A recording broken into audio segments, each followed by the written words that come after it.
In the Vimalakirti Nirdesha Sutra, that Tara says, "In this life there is no such distinction as male and female, self-identity, a person, nor any perception of such. Therefore, attachment to the idea of male and female is quite worthless. Weak-minded worldlings are continually deluded by this." However, the sutra goes on to record the following vow by Tara.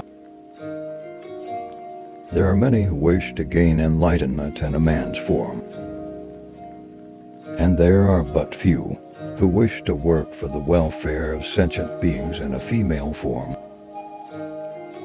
Therefore, may I, in a female body, work for the welfare of beings until samsara has been emptied."